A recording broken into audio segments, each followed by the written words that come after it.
Welcome back to No Cap SEC.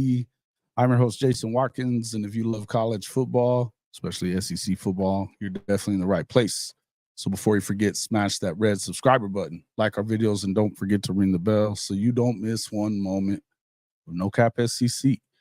Welcome into the show, everybody. Rhyming Lemon, Sooner Lemon, Mars Jams, Buddy Guns. Welcome in, everybody. Love to see everybody in here. Hey, I know we're running a little late tonight and almost just didn't do anything, but I threw together a couple little things and wanted to talk a little bit about who is going to be the highest finishing team out of the state of Texas in 2024. The Longhorns' first season there in there we go, in the SEC. Hey, man. Welcome in Legend and Sooner D. Glad to see everybody in here. Let's see. Ryan Lemon says, keep doing these late streams. You're going to be begging for a snoring guest. Tonight, no snoring guests. But it looks like Ryan Lemon won't be in here either. But yeah, I'm glad everybody that is in here. Go ahead and make sure you hit that like button. Share us with your friends. We'd really appreciate that. That's important to us to make sure that we get seen throughout, whether it's on the live stream or on the replay. I think it's pretty simple for most people. The obvious answer is going to be the Longhorns should be the better team out of Texas. I think down in College Station, you probably have a few people that think differently. And to be honest with you, I don't know that from looking at what I'm looking at all the way around, whether it be what you have on the roster and even in terms of the schedule, as light as the Texas Longhorns schedule is for sure, it's not like A&M's is a ton tougher, and we'll get into a little bit of that as well. But I do believe that, listen, Mike Elko has proven that he can do more with less, and he comes into a situation in College Station where he doesn't have to do a whole bunch with less, because of the fact that even though they did replace a lot of guys through the transfer portal, they did so with pretty solid additions to the program. Now, us Sooner fans, we know that, I mean, it's A&M. You know, you generally expect them to be about the same. What I would tell you is that I know that everybody loves them some Sark, but he's won 10 games once.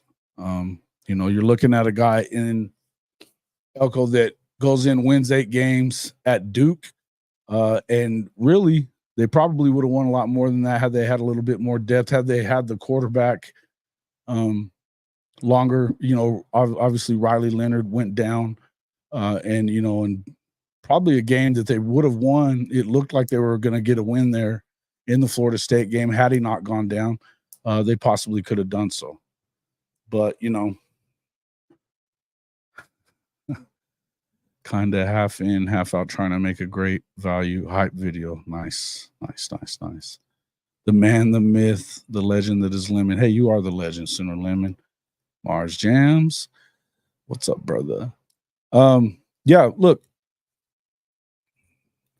Sark has won 10 games once last year. And if you start looking at what they're replacing, I know that everybody's just assuming it's going to be plug and play. I haven't assumed that yet. Right.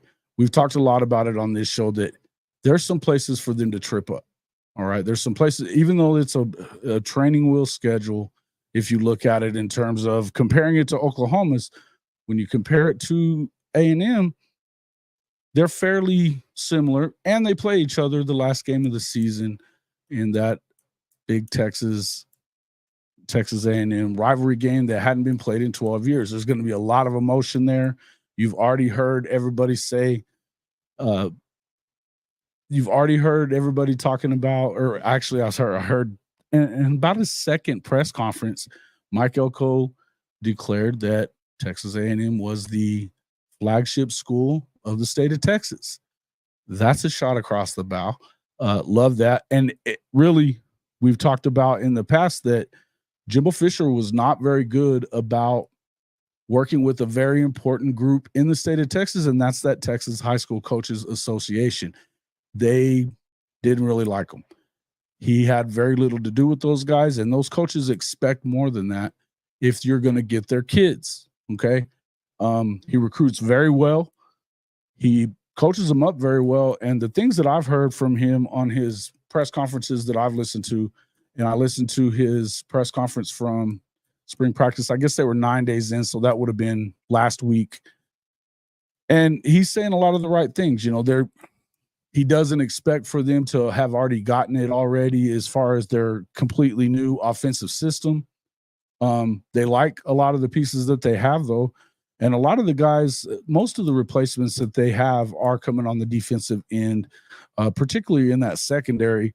But one thing that the guy does a very good job at, it's putting them in a good place to win defensively. Offensively, I would expect that they're going to try to run the ball. We'll get into a little bit of that as well. When it comes to Texas, I think that, and this is, I know everybody just expects that I'm going to troll on Texas, which I do troll on Texas just a little bit. I mean, there's no secret that the brand has finally returned. Your brand. I don't care about the brand. You know what I mean? I just don't care about the brand. I'm with Onikuno on that. They can all eat. Here's the deal with Texas. Look, the question I think a lot of this is going to come down to is going to be a couple of things. Whose transfers are going to step in and be able to contribute right away, right? Offensively, most people are of the opinion that Texas is going to be above where Texas A&M is. They probably are at the moment right now.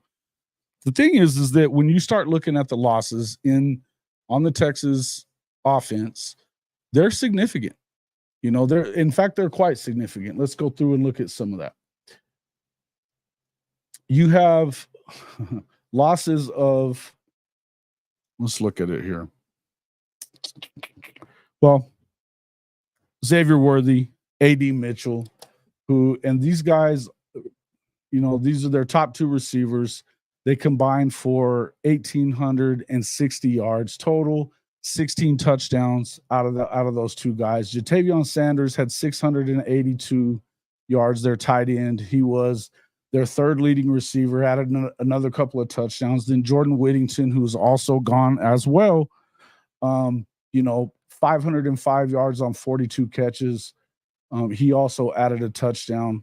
Then Jonathan Brooks, he also right in there, had 25 receptions for 286 yards, also added a touchdown through the air. This is important for them guys. Now, they added some strong additions out of the transfer portal. But just to assume that they're going to step in and replicate what you saw out of Worthy and particularly A.D. Mitchell and Worthy, plus the same with Jatavion Sanders, I think that's a joke. I think it's a joke. Hey, Neilio, thanks for the super chat. He says, good evening, Jason and everyone. Can't stay long. Just wishing everybody a good night and great weekend. Hey, thanks, man. We're not going to be here long. I was just going to kind of jump in here and do this. I didn't feel like editing, so I was going to go ahead and do it live, talk to everybody a little bit while we were doing it, see what everybody thought. CW Long, good to see you in here as well. It wouldn't hurt my feelings if Texas lost every game. Of course it wouldn't, right? Arkansas has beat Texas the last two. Yeah, we'll get into the schedule a little bit as well. We're going to run right at 45 minutes to an hour on this video, so it's that'll be about all we do. But thanks a lot, Neilio, for that super chat. We really appreciate it. And look, guys. The choke pokes, what's going on with him? Coming in to replace those guys, but we're talking about a total of, that's a big deal. You also have your rushing it.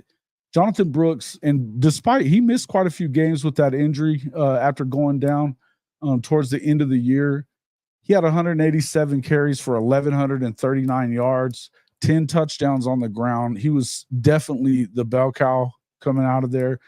We're talking about guys. Between 6 of these guys are considered first or second round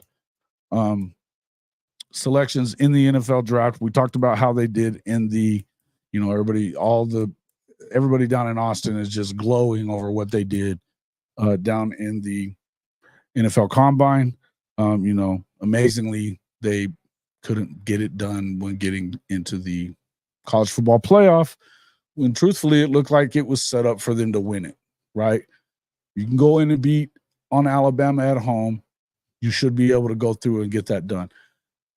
This is where you have to wonder, are they going to be able to step up? If they couldn't do it with that team, and we're not even talking about yet Devondre Sweat, and then you also have obviously Byron Murphy are gone as well. You on defense, and then they've got Jalen Ford is also their number one linebacker, number one tackler on the team, is also headed to the draft as well. These are guys that really made up the bulk of what they were doing. They not only are they replacing Sweat and Murphy, they're not super deep at the defensive tackle. Everybody's talking about how great they've done in recruiting, and I'm not saying that they haven't, but if you look into what they've done, they call that their, that would be their nose tackle and left defensive tackle. Murphy and Sweat obviously are gone. You have a transfer in, let's see, what's this guy's name? I don't even know exactly how to say his name. The heck? Come on. So coming in out of UCLA, you have Teolia Savia, defensive tackle. He's a senior. Looks pretty good. He's 293 pounds, 6'4". He's a big guy. He and he is going to be pretty good. But hey, what's up there, Coach I? How you doing, man? If you'd like to jump in and give a little bit of opinion on what you think about this, hop on in. What's up there, Robbie? Bedtime getting old. Okay, Robbie, man, thanks for coming in though. But anyway, with Savia coming in, that's their main addition in that area. But to be honest with you, that's going to be a big loss there. They have a few guys coming back in. Vernon Broughton, he's a redshirt senior. He's coming back. You've got Jure Bledsoe, redshirt sophomore, and Sadir Mitchell is a redshirt freshman as well. Obviously, Colin Simmons is their biggest recruit that they got on the defensive side of the ball.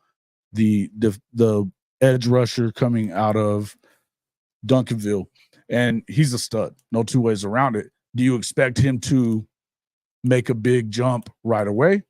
I don't know, man. It's going to be one of those deals where you really can't expect it. It's something that Coach I talks about all the time. Freshmen are just guys that they're freshmen. And if you are expecting, it's something that Mike Elko talked about in his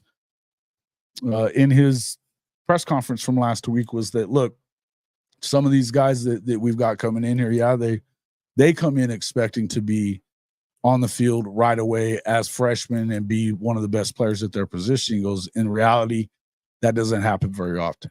I know in Norman right now, we're hearing a lot about Jaden Jackson. We're hearing a lot about David Stone and what they're doing at the defensive line position. Could you see them starting by the end of the year? Possibly. And from all intent, from everything that's being said at camp, Jaden Jackson probably will be starting. The thing is, you don't know. You have to have a good rotation there. So, and Elko's saying it right. I think you're going to have to find a way to get a lot out of, and if that's what you have to do, you have to get a lot out of these guys. You've also got a new defensive line coach. They lost Bo Davis to LSU. I think that's a big loss, and if you're Sark, how do you allow that to happen? I understand that Bo Davis, that's his home back at LSU, but to me, that's a tough one, man. That's a tough one. It is nice to have a freshman. Exactly. Nice to have freshmen contribute, but shouldn't be counting on it, at least not the elite. And that's where I'm saying I don't understand why, aside from their schedule, that you can expect Texas to be that elite. Okay. Now, getting into that, look, we could get into that schedule here in just a second, but the other part of it is Texas A&M's schedule isn't as crazy. as a lot of people would expect it to be either, right? It just isn't. Hey, man, you want to jump in, Coach? And what's up there, Sharpshooter, my man? Texas is always recruited well. They don't develop well, says CW Long. Yeah, that's kind of something that we have talked about as well. I will, I'm going to do a quick one. This is going to be a quick video. So if you do want to jump in, Coach, I'm going to throw it in your, I'm going to throw it into Twitter. And if you want to jump in, happy to have you guys. I'll do the same for you there, Brinsky.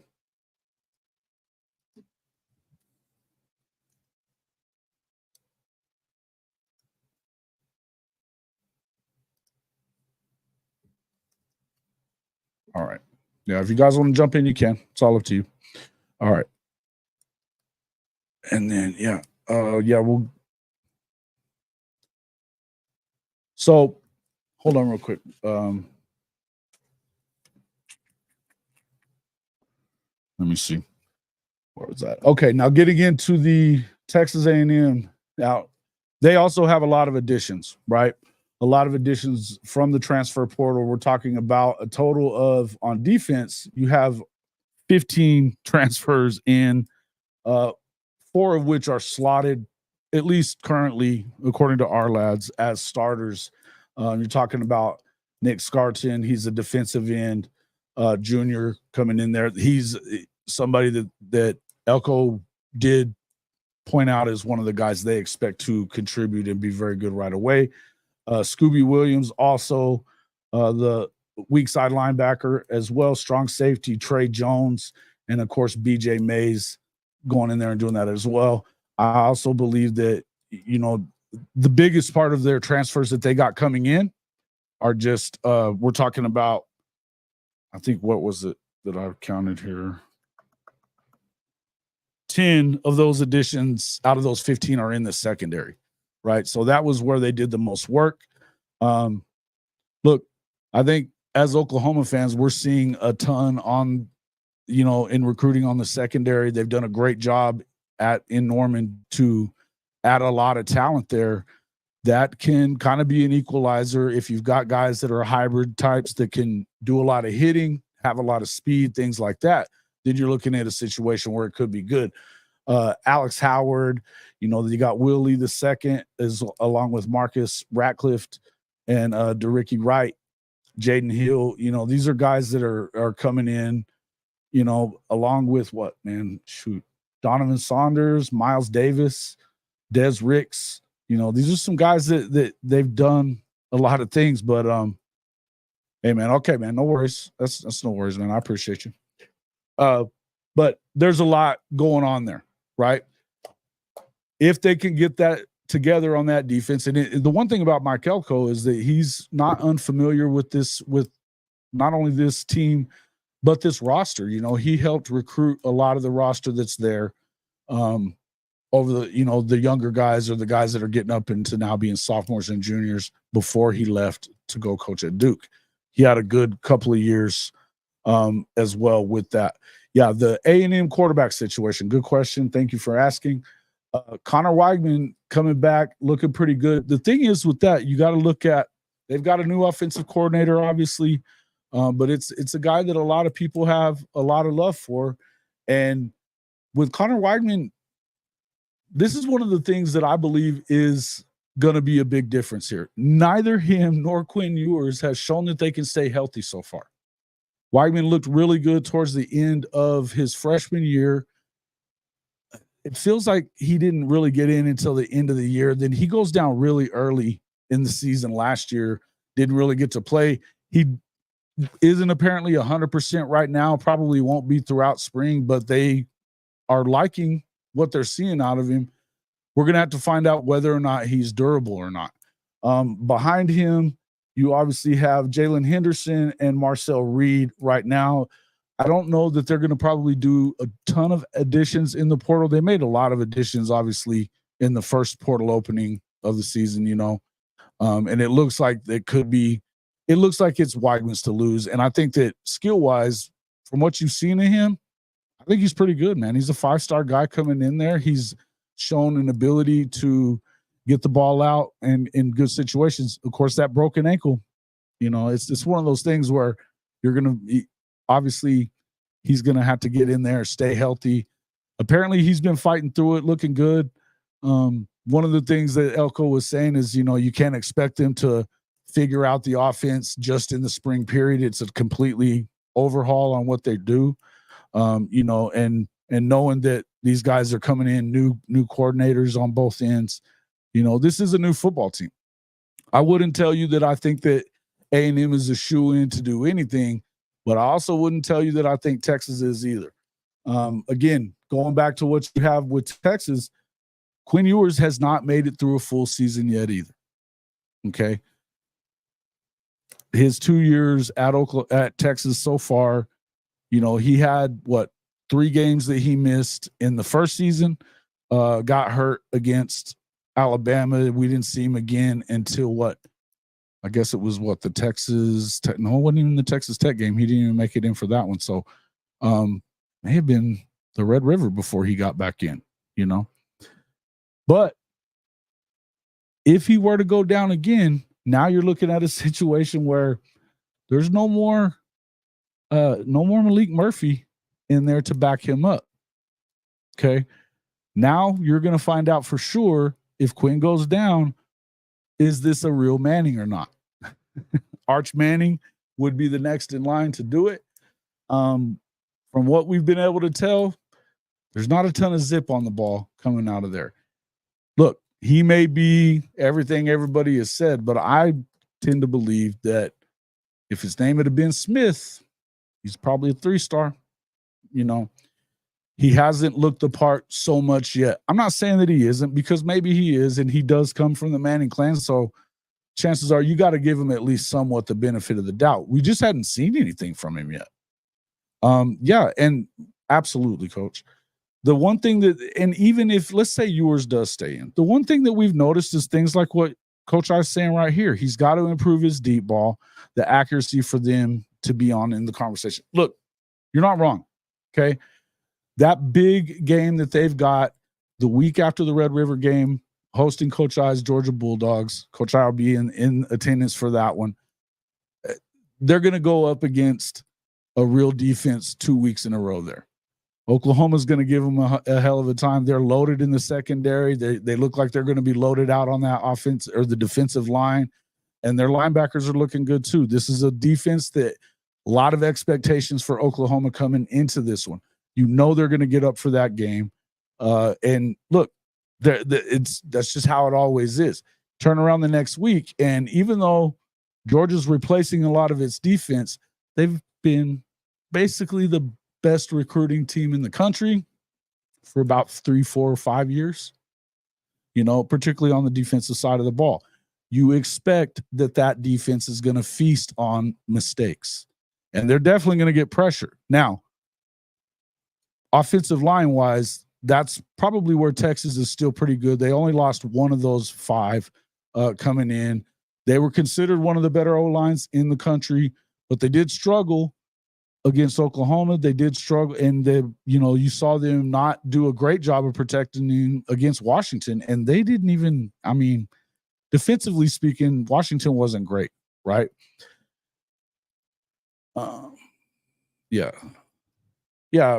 Okay. No. Here's the reason why that is. You got to remember that if you're heavier in the transfer portal, you're going to have a better rank there, right?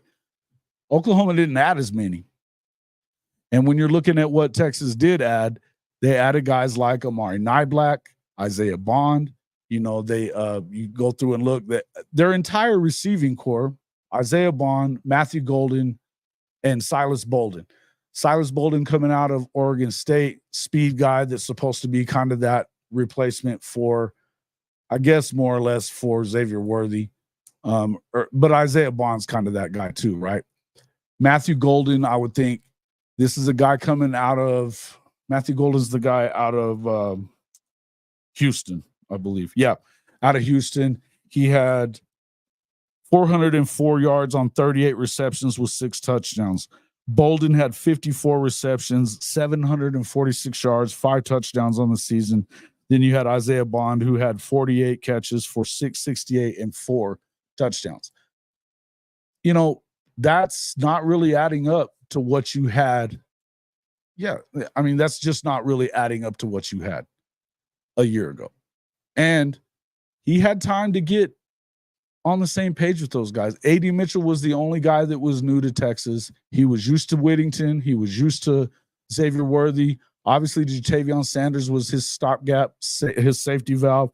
You know, look, Amari Nyblack only had 20 receptions on the season, 327 yards. He added 4 touchdowns as well at Alabama. I don't think he's Jatavion Sanders, though, right? I just don't think that he is. So, and again, we're talking about every one of your pass catchers. You have to get on the same page with them now. And when you get into a game like what you're saying, the front seven's going to be all in yours grill. Not wrong at all. This is what do you know Georgia for? To get after your ass, to be really good in the trenches, right? Yeah. If you need to fill cracks with the portal, guys, that's a good thing, but won't get you ranked high as a team ranking in the portal. Yeah, listen, I think that I'm still of the opinion that it's just like the NFL to me, with the best teams in the NFL are the teams that draft the best. And then they just supplement with free agency. Essentially, the portal is college football free agency. You still better be drafting, which is recruiting your high school kids, and that's where you have to build the most. I'm not saying that Texas hasn't done that. They've done a pretty good job of it. But where they're needed the most, I mean, to me, it's kind of weird that Jonte Cook, who was the number 1 receiver, out of Texas a year ago, is not slotted in at number 1. He's not. They've got him slotted in at number 2 in the X position for Texas. This is the kind of guy you may end up losing that guy. If I'm concerned, you're starting to hear some stuff coming out of Texas about, is Jonte Cook going to be happy? Is there going to be drama there? Might he jump into the portal and get out of there?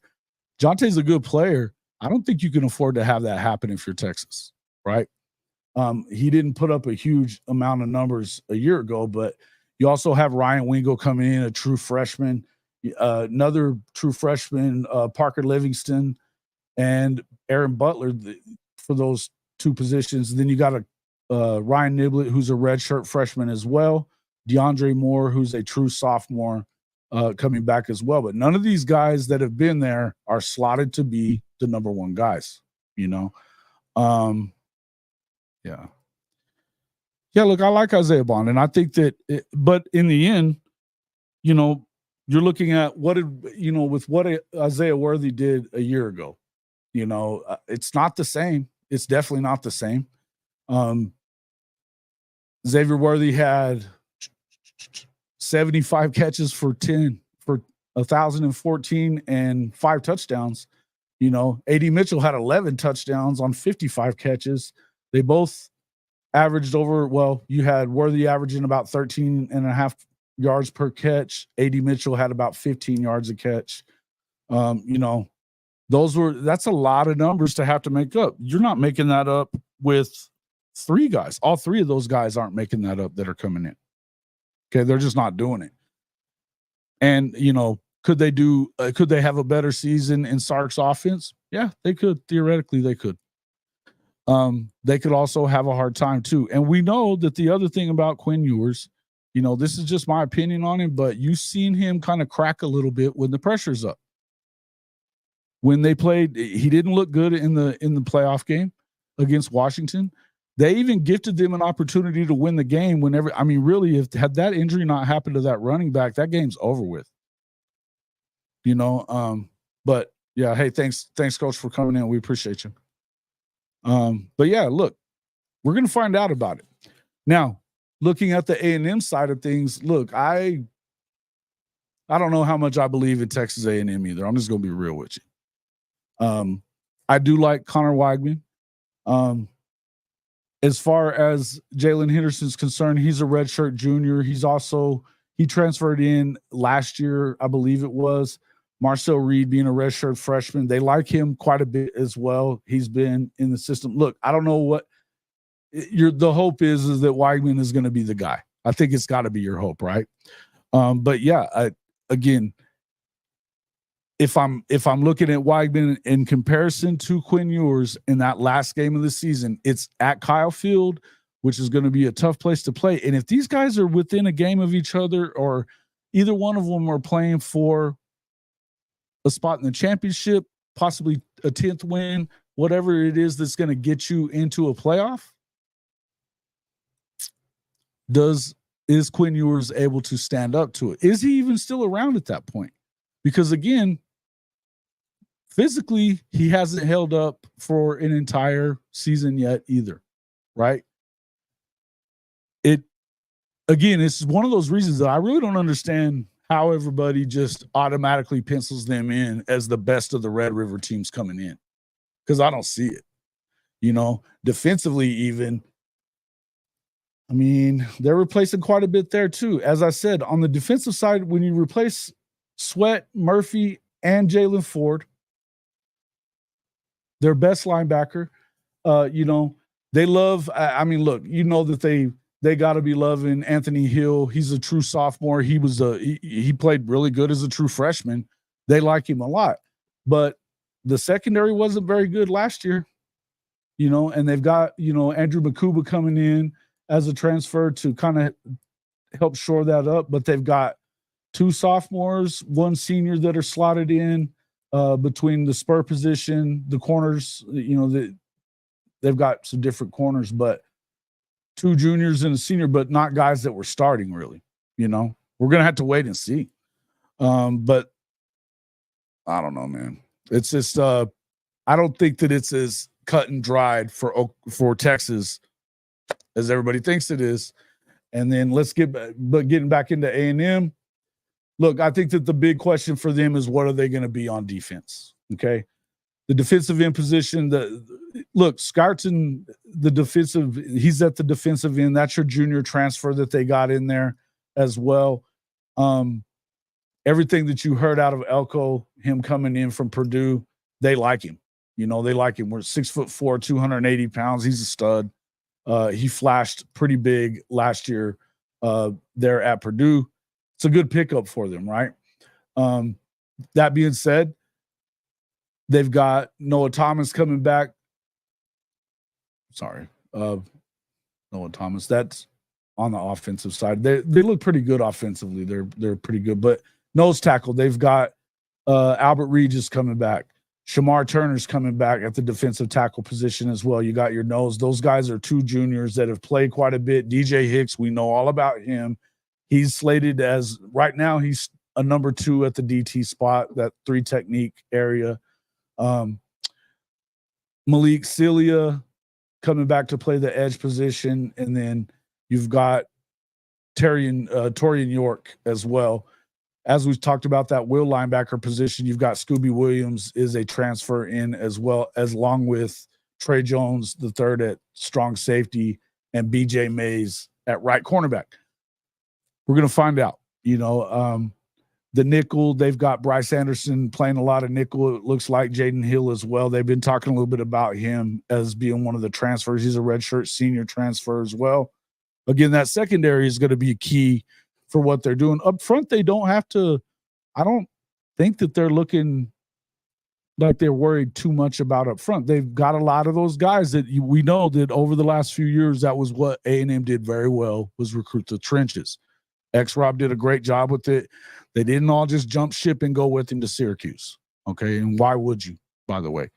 You're still getting paid probably if you're those guys. So they've got, they still got Dindy – Brownlow Dindy as well at the nose tackle position. They've got him slotted in at number 2. He got a lot of play last year, as did Shamar Stewart.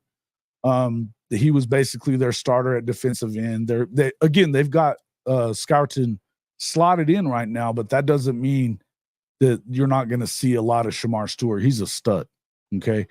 Again, what do you need? And what we've been talking about with Oklahoma, defensive line, that's got to be a really nice rotation. You need 4, 5, 6 guys that are rotating in there and strong, and they have that. They're definitely a lot stronger in that position than Texas is, for sure. Okay, for sure they're a lot stronger. So let me jump in and grab this schedule as well. We'll talk a little bit about that. They did get Moose Muhammad to come back, the slot left receiver. He's a big time player. Noah Thomas is back as well, and so is Jade Walker at the X receiver position. You know, they don't really lose much of their offensive line either. You know, they're juniors and seniors. You know, Cam Dewberry at right guard, the center Bryce Foster's is coming back. He's a senior. Trey Zune at left tackle, redshirt junior, he's coming in. They've got a couple of guys. It looks like they've got some good depth there as well. I think that I think that they're pretty solid where they need to be solid. They obviously are learning a new offense, man. They are.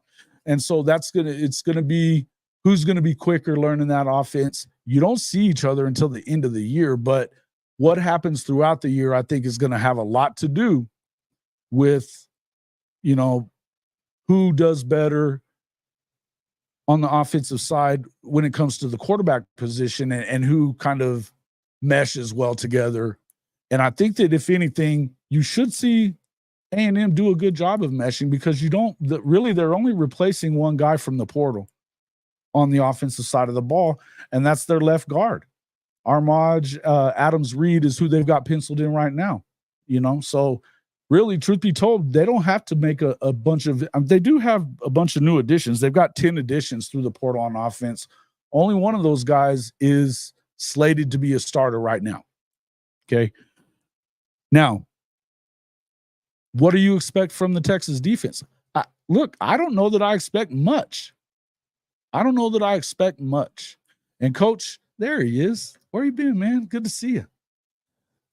We will know week one. I think that, and this is where we're going to jump in and talk a little bit about that. Coach, I'm glad you brought up that. Well, I was just about to grab the schedule anyway. Let me get it. If I can find it. I might as well just do it over here in the.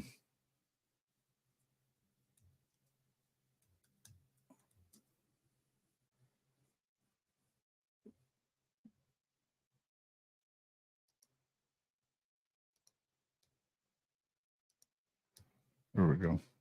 All right. So, yeah, and talking about, obviously, here's the deal with after the Notre Dame game, whether you win or lose that game, and I think that, you know, I like Notre Dame quite a bit. And I think that the tough part about that for the Irish is the fact that they got to go to Kyle Field, you know, plain and simple. So that's going to be tough about that. But aside from that, when you look at A&M's schedule, it's not that. I mean, they got a pretty good go of it, right? Notre Dame obviously at home. Then they have McNeese State in week 2. Their week 3 matchup, Florida. If Florida's a little bit better, the tough part is playing in the swamp. So they have to go out there. That's going to be at least a test game for them to kind of see where they are in those first 3. I think that, you know, they get 2 tests right there, but probably Notre Dame being the better of the 2 when it comes to that. The defense is supposed to still be really good out there. They're talking a lot of good things about. Can't wait to talk to Coach Roybaugh about what he thinks about these Irish. But we'll get to that. Then they got Bowling Green, Arkansas in that game at Arlington. Then you've got the October 5th. This is a big matchup SEC-wise. The Missouri game at College Station. This is that one that I've been telling you guys about. The game that I believe Missouri is probably they're going to show who they are. I don't believe that Missouri's the real deal. Until they show me that more than one time that they can do it, I'm not going to believe it. Okay. I believe right here, this is a big game for A&M though as well. If they can win that game, and it is at home in College Station at Kyle Field, that could really get them going good, because after that they have a bye week. Then they go to Mississippi State. That should be a win. The LSU game, they get that one at Kyle Field as well. Another big game for them. But after that, they've got South Carolina, New Mexico State at home. South Carolina's on the road. You know, can't expect a ton out of the Gamecocks right now. They got a brand new quarterback as well. I'm not sure what I expect out of them so much, but I don't expect a ton. Can they win that game? They should be able to. We're gonna find out a little bit about Mike Elko, but that's a winnable game. New Mexico State, you better win it. And then you get Auburn on the road, and then followed up with the game against Texas. And that one's at Kyle Field. First time in 12 years they played. Going to be a lot of emotion in that one. Look, we've talked about Texas's schedule. They could lose the game to Michigan on the road. I think UTSA isn't going to be just a walkover for them. Although I would think that they beat them in Arlington, in Austin. Louisiana Monroe, they win. Mississippi State, they win. Oklahoma, to me, I'm telling you, I think that they're going to lose these 2 games in a row. All right. At the very least, they probably go 1 of 2 against Oklahoma and Georgia in October 12th and 19th. Then they're on the road at Vanderbilt. That's a freaking win, obviously. They get Florida at home in Austin, on the road at Kentucky, and then the Texas A&M game on the road as well. Look, truth is, SEC-wise, they're really playing basically the same schedule. Okay, except A&M doesn't have to play Georgia. Still doesn't have to play Georgia. They got LSU. And really, aside from, I mean, there's some games. The Missouri game, if you do believe in Missouri, I don't really believe in Missouri. But if you believe in them, that's their other tough game. You know, Florida on the road at the Swamp is always a tough place to win. We're going to find out really quick what Billy's about, and they've got just a disgusting schedule. By the time they get to, you know, it's only week 3 there, so they may not be in full freak out mode at that point. But I do believe that Florida they shouldn't have the same amount of talent as A&M. If you're Mike Elko, you could get a win there. That'd be a signature win right away, because to win at the Swamp, no matter what, is a tough place to win it. Okay. We're going to find out what that's about. Tennessee hadn't won there in 25 years, or 25 times that they've been there, or something like that. It's crazy. So it is what it is. If you could get, but let's say you even lose that one, probably should beat Arkansas again. I believe they're going to beat Mizzou. There's no way they should lose to Mississippi State. I could see them losing to LSU, even though it's at College Station. But they've played LSU pretty well. They've played pretty well against LSU, right? Elko's a hell of a coach. You're right, Coach. South Carolina, I think that's a win. Auburn should be a win. And then, you know, so they theoretically could be in about the same position. They might have 2 SEC losses, maybe a third one to Notre Dame or Florida.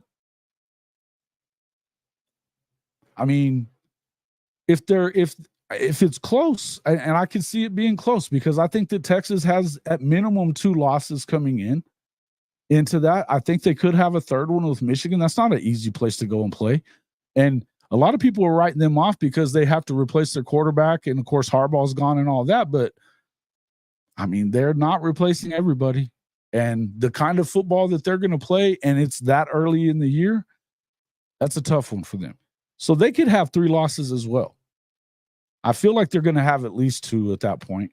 3 would not be out of the realm of possibility. And then you get them at home. So is there an opportunity for you to win if you're Texas A&M and prove what Elko said, that they're the flagship school, particularly they're the team that's been in the SEC so far? Everybody is just automatically penciling in these guys to have, you know, Texas to be the next big thing in the SEC. I don't buy it, man. I just don't buy it. You know? Let's see. What are you guys thinking here? Mizzou's a fraud. Absolutely. Yes, they are. Napoleon complex because they know that their team is crap. Yeah, they're talking all kinds of smack. I saw that that stream they did yesterday on that SEC podcast where you had some guy put in how many of Oklahoma's players is Mizzou going to get in the transfer portal over the spring. That's hilarious. Yeah, I like Elko, man, and I like the way he's talking. You know, he was talking about as far as the offensive line was concerned, they don't have to replace a bunch of them, but they've got some new guys as far as depth pieces are concerned. They're just trying to see which guys are going to be the strongest and can block the best. They figured that, you know, you do that during the spring and the summer, and then the fall camp is when you try to get those guys to mesh well together. I would say for all you Oklahoma fans that are worried about the O-line, relax. There's time. you know, and again, you're going up against arguably one of the better defensive lines in the country every day. It's got to make you better. It's just going to make you better, you know? Yeah. I think that's a hell of a game, Coach. We talked about it before. I think that this is going to be a hell of a game. You're going to find out a lot, I think, about both teams. If you end up with a really good game between those guys, particularly, and you know how it is, you've been to a game at Kyle Field. I know you have. It's nuts there. It's a tough place to win. Same thing with Texas. They hadn't played them in 12 years. And honestly, if A&M loses that game, would anybody really blame them? No. Everybody expects Texas to win it. Everybody expects Texas to be the better team. So they're playing with house money at that point, particularly if they come in there and they're within a game of each other. They're playing with house money, and they're playing at home. Look, I like Connor Weigman.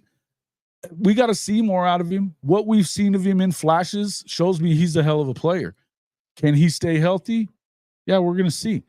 As far as who's backing him up, look, I don't have a lot of trust in Arch Manning, and it doesn't look like they're really going after anybody else either as we sit here right now. They haven't, you heard what Sark was saying earlier in the week. He doesn't know that he really wants to mess with what he's got going with his team. He seems to like what he has. Yeah, outside of Bama, who is Sark beat? He hasn't beat anybody. Right. He's 0-2. He's 0-2 against Kalen DeBoer. He beat Oklahoma when they didn't have a quarterback. Hell, they lost to Oklahoma State.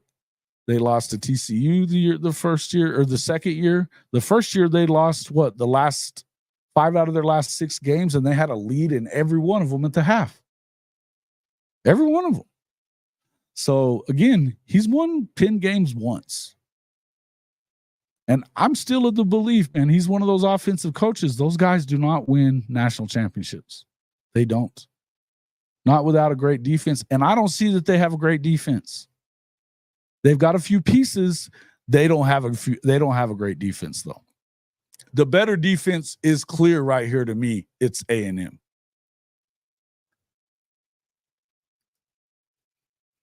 Bishop Sycamore. What about them? I mean, we're talking about these guys. Look, in the end, defensively speaking, it's A&M all day. Offensively, yeah, you probably give the nod to Sark and what they know to do. As far as, and that's if you can keep Ewers healthy. Are you going to do that? He hadn't stayed healthy the whole season yet, which means at some point you'll see Arch Manning if you don't. Can Arch Manning do what Malik did and keep you winning in those games? Hey, I remember what Nino said last year before the season ever started. He said the most important player for Texas was going to be Malik Murphy. If he had to get in the game, it was the most important player on that team. Now, when we talked to him a couple of weeks ago and I saw him on his show, I asked him, what is it going to take for them to take the next step? And he said, we have to see the best of Quinn Ewers. I don't think he's wrong. We have to see not just the best of him, but I think we also have to see him stay in, because do you trust Arch Manning to go in there with no experience whatsoever and be able to hold down the fort if he loses a game or two? I don't know, man. Yeah. Look, I mean, Coach, I'm with you. I think defensive-wise, you get it into a slugfest, which that's kind of what you want. You're in better shape. Their secondary, they've definitely loaded up in the secondary, man. Definitely loaded up in the secondary. That's just me. That's where I'm at on it. I don't know. Let's see what let's kind of see what happens. But again, I think that the schedule kind of plays itself into a situation where, and I'll just go ahead and pop it on the screen for a second. The schedule is a situation where you could see them being pretty close to each other, right? They're going to be pretty close to each other by the time all is said and done. I'll take the banners off real quick.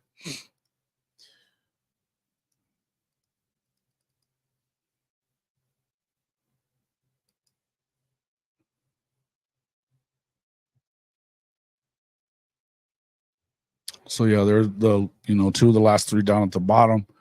You know, both of those 2 early games for them, you know, one's got Notre Dame, one's got Michigan. So yeah, could you see either one of them losing those? They could lose either of those games, right? I think Notre Dame's probably a little ahead. They should be anyway. The one thing I would say is that Elko probably knows his former quarterback, Riley Leonard. So it may not be as easy as you think. Then the UTSA game, I mean, I guess it's a tough game for Texas. I wouldn't go expecting anything. The Florida game is definitely going to be a tough game for A&M. That's a tough place to win, even if they're not good. That, you know, they should get through the rest of it. Arkansas, Mississippi State, you would expect them to get through that. But the Missouri game, if Texas A&M wins this Missouri game, they're on their way. They are on their way. Texas is going to have to win one of these games between Oklahoma and Georgia if they want a chance to play for the championship in the SEC in year 1. Let's not forget about the last game, one of their last games against Arkansas. It's on the road. They've lost 2 in a row to them, as you guys were saying in there a few minutes ago. I wouldn't just automatically assume that they're going to beat Bobby Petrino, that Bobby Petrino isn't going to have something up his sleeve for those guys. Okay? He will. You know he will. They've got a new quarterback. The dude's a stud. We've seen him. I like where they're headed offensively. I don't know that I expect Sam Pittman to be around for very long. When you look at their schedule, you know, if they lose that Oklahoma State game, they should get through at worst 2-1, but then the Auburn game and then that Texas A&M game, they've got A&M as well. I think that's another one that, you know, I expect A&M to win, but it's, again, I could see Arkansas, but then the same. If Arkansas is going to beat A&M, I would expect that they have a chance to beat Texas too. That's just where I'm at, man. How do I feel about the Ole Miss game for Oklahoma? Look, I've kind of talked about this a lot, guys, and I feel like with Missouri and Ole Miss, I don't really expect that. Look, you have to, it's one of those, you got to prove it to me. Missouri's the show me state. They got to show me they can do this more than once, man. They got to show me, because truth is, Oklahoma don't give a shit about Mizzou. And they out-recruit Mizzou, and they've got better players than Mizzou. They may have one spot. I mean, look, Oklahoma has a bunch of guys at receiver. They have Luther Burden and Theo Weiss. I love Theo. I think he was, you know, I think that we probably could have gotten a little more out of him at Oklahoma. I don't know that that's anybody's fault necessarily. Like I said, I mean, you know, we know kind of what happened there. He had some injury issues and stuff like that at OU, but he's pretty good at Missouri. But what do they got after that? They got him and Luther. They're having to replace their running back unless they're able to go out and get Ollie Gordon. How much do you really trust in them? Their defense is, they're replacing a lot of guys on their defense. I don't expect much there. When it comes to Ole Miss, yeah, they're the Portal Kings. You got to prove to me that you can win like that. I'm still of the belief that you could not go out there and build a championship team out of the transfer portal. It hadn't been done. The tough part is playing them on the road. That's playing them on the road. I think that when you start looking there, that's a tough place to go play. They were undefeated there, I think. Kind of where the problem is, right? But then again, the next time we see, you know, we've said this a bunch. The next time Lane Kiffin wins a big game in a big situation, be the first time. And by the time that Oklahoma game rolls around, you know, you've got Ole Miss, it's the 26th of October. You know, let's see, who do they got the week after that? Yeah, so they got Oklahoma, then they turn around and they go to Arkansas. But then, you know, then they got Georgia 2 weeks later. It's the meat of their schedule for sure. It's going to be important. They got to at least win that game if they want a shot, because, you know, they're not beating Georgia. I don't care what Brinsky said. I don't care what Brinsky said. They're not doing it. I just don't see it, man. So, yeah, they lost their defensive coordinator. they're top 2 defensive coaches for sure, and I think they lost a total of 3 or 4, but they got a good coordinator coming back in, guy they really like. But they lost a lot of guys that they think are all going to the draft, or they are all going into the draft. They've got a lot of guys to replace, so we're going to have to find out and see kind of what happens there. You know, losing your defensive staff to LSU isn't good for you. You know, that's not a good deal for you.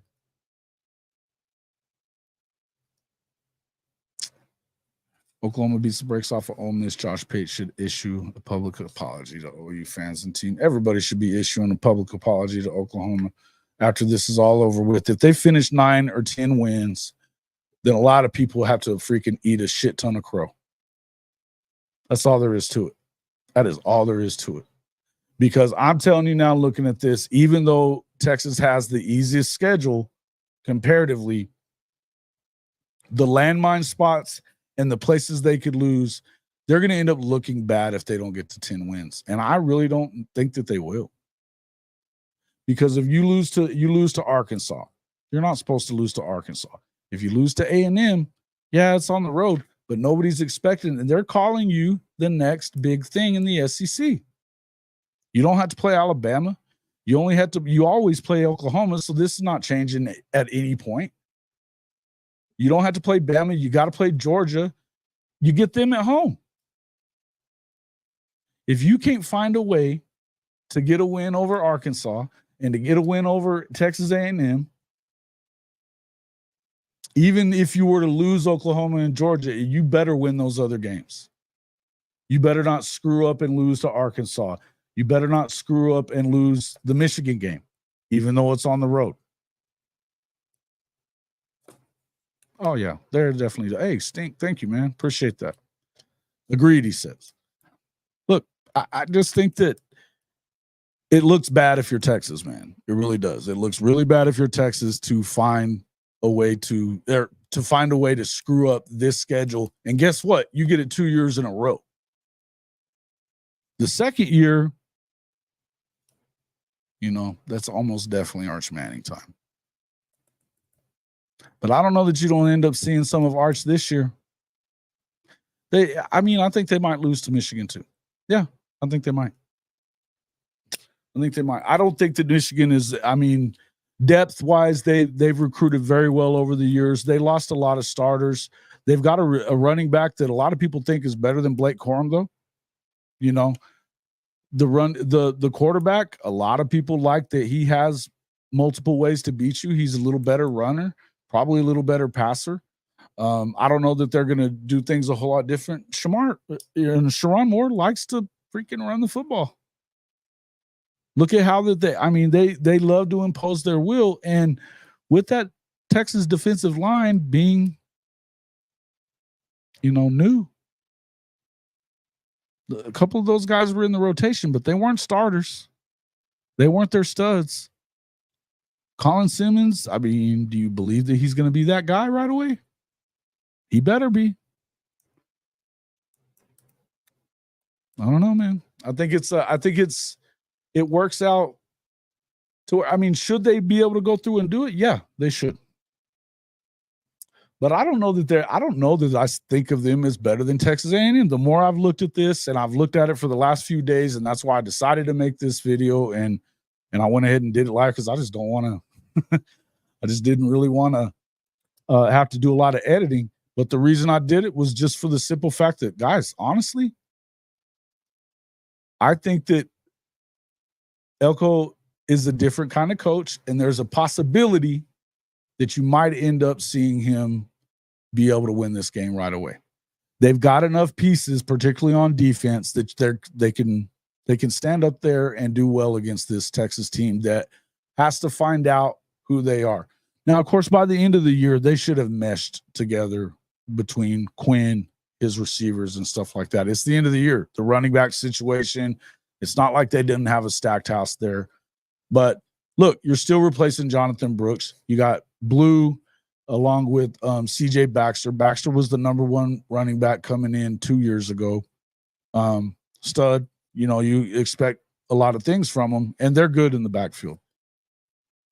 But Are they going to be able to stop anybody? And is Quinn going to be able to step up in those key situations and not crumble? We hadn't seen it yet. We hadn't seen it yet. You guys let me know what you think. Hey, I meant to drop this in there a little bit earlier, but you guys get in there and check out our new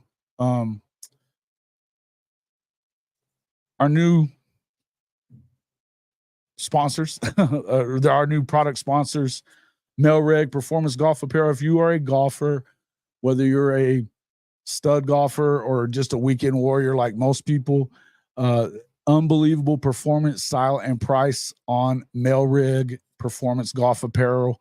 You can jump in there at maelreg.com/JW_HOF. We're talking about amazing prints, all kinds of stuff like that. And it just, I mean, this is a lot better deal than what you're going to see when you go to the golf shop and buy. You're not going to see $150 polos and shorts, but they are performance brand. It's amazing stuff. We talked a lot about Mint Mobile, unlimited talk, text, and data for the first 3 months for $45. That's $15 a month. If you're not going to do that, I think it's crazy. I switched from Verizon to this. There has been zero hiccup in terms of service. Okay. Zero hiccup there. In fact, it's honestly been great. At $15 for 3 months, they buy you another ticket to a football game, folks. Make sure you can go out and see the Sooners play one more time. It helps us. It'll definitely help you as well. But hey, yeah, any of you guys that are golfers, jump on there on that MAELREG deal. Check that out. The easiest way to help us out, you know, we love the super chats. That's great. It helps support the program. Make sure you hit that like button. Hey, guys, we had 162 guys in here right now. That's awesome. We appreciate that. I definitely appreciate everybody coming in. And look, I really like, hey, thanks, CW. I appreciate that. You're right that people are definitely sleeping on OLU. The coaching losses could hurt Michigan a little bit. I think you're right too, Coach. But look, there is some continuity, though, in terms of how they do things and stuff like that. You know, Sharon's got to prove that he can be the guy, but he's done a good job, you know, whenever they've had to, you know, be without Harbaugh the last couple of years. Some of the other places it's been tough, but I think they had some continuity as far as moving guys up. So that's not terrible place for them. But yeah, guys, hey, I appreciate everybody coming in. Just wanted to jump in and do this real quick if I could. Let me know what you think. If you are watching this on the replay, tell me who you think finishes better out of the state of Texas, but tell me why. If you're one of those Texas fans going to sit here and think we're just in here talking smack, look, I laid out the reasons why I think A&M could be better. I'm not saying for sure that's the case. I think that in the end, shouldn't be that way, but we're going to find out. Hey, Coach, love you too, man. Been still praying for you and everything. Hoping everything's going okay. You said you are in, I think you said Amarillo. Okay. Let me know. Get a hold of me or something later on, Coach. And glad you guys are okay. But thanks a lot, everybody, for coming in. We will see you all on the next one.